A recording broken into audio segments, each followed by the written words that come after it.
بسم اللہ الرحمن الرحیم۔ معزز سامعین و ناظرین، آج کی ویڈیو میں ایک اہم ترین مسئلہ پر ہم گفتگو کر رہے ہیں۔ چونکہ آج نئے اسلامی سال سن 1445 ہجری کا پہلا دن اور ماہ محرم کی پہلی تاریخ ہے، تو آج ہم ایک اہم ترین مسئلہ آپ کے سامنے شیئر کر رہے ہیں۔ وہ یہ ہے کہ ماہ محرم میں شادی نکاح کا حکم کیا ہے۔ چونکہ اس مسئلہ میں لوگ افراط و تفریط کا شکار ہیں، تو ہم آج اس مسئلہ کی ایسی وضاحت کر رہے ہیں جو اعتدال پر مبنی ہوگی۔ تو سامعین، اولاً تو یہ یاد رکھیں کہ ماہ محرم حرمت اور عظمت والے مہینوں میں ہے۔ رب العالمین نے جن 4 مہینوں کو عظمت عطا فرمائی ہے، ان میں محرم بھی شامل ہے، اس لیے اسے محرم الحرام کہا جاتا ہے۔ اور جناب نبی مکرم صلی اللہ علیہ وسلم نے بھی وضاحت فرمائی کہ رمضان المبارک کے بعد سب سے افضل ترین روزے ماہ محرم کے روزے ہیں۔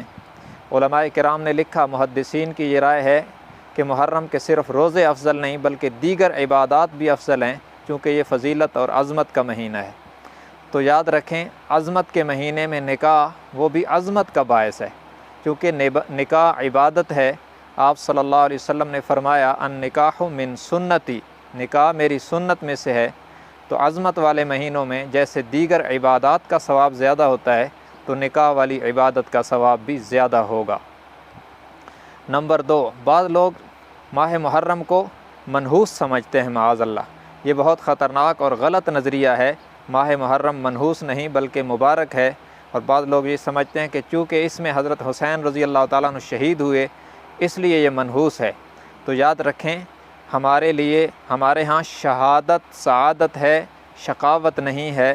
شہادت نعمت اور انعام ہے، اور اللہ کی بہت بڑی عطا ہے جسے رب العالمین اس سے نواز دیں۔ یہ ایسی بڑی نعمت ہے جو اللہ کے نبی صلی اللہ علیہ وسلم نے خود طلب فرمائی ہے۔ تو شہادت کا ملنا رب کے انعام کا ملنا ہے، اور یہ برکت کا باعث ہے۔ اس لیے اس ماہ محرم میں حضرت حسین رضی اللہ تعالیٰ عنہ اور ان کے خاندان کو شہادت ملی، اسی طرح حضرت عمر رضی اللہ تعالیٰ عنہ کو شہادت ملی۔ تو اس سے اس ماہ محرم کو اور بھی 4 چاند لگ گئے کہ اتنی عظیم شخصیات پر اللہ کے انعامات اس ماہ محرم میں ہوئے ہیں۔ تو اس لیے یہ منحوس نہیں ہے۔ اور حضرت حسین رضی اللہ تعالیٰ عنہ کی شہادت کی وجہ سے بعض لوگ سمجھتے ہیں کہ یہ غم کا مہینہ ہے۔ تو یاد رکھنا، اگر یہ نظریہ قائم کر لیا جائے تو پھر شادی کے لیے وقت بچے گا ہی کوئی نہیں۔ اس لیے کہ ماہ محرم حضرت عمر اور حضرت حسین اور دیگر لوگوں کی شہادتوں کی وجہ سے پھر غم کا مہینہ ہو جائے گا، اس میں نکاح ممنوع ہوگا۔ تو پھر رمضان المبارک حضرت حسین رضی اللہ تعالیٰ عنہ کے والد حضرت علی ابن ابی طالب رضی اللہ تعالیٰ عنہ کی شہادت کی وجہ سے پھر وہ بھی غم کا مہینہ بن جائے گا۔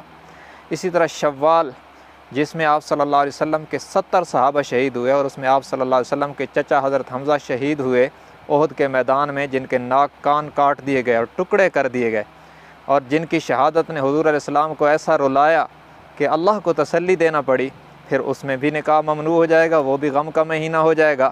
اس طرح آپ تاریخ اسلامی کا جائزہ لیں تو کوئی مہینہ پھر غم سے خالی نہیں رہے گا۔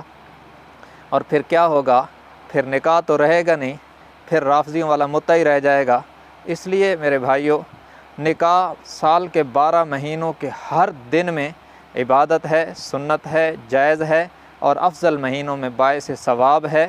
ہاں، اگر کوئی لا علاج مریض حضرت حسین رضی اللہ تعالیٰ عنہ یا دیگر اہل بیت کے بغض میں مبتلا ہو کر حضرت حسین کی شہادت کے دن کو بغض حسین میں آ کر خوشی کے طور پر منانا چاہے، تو اس پر تو اللہ کی لعنت ہے۔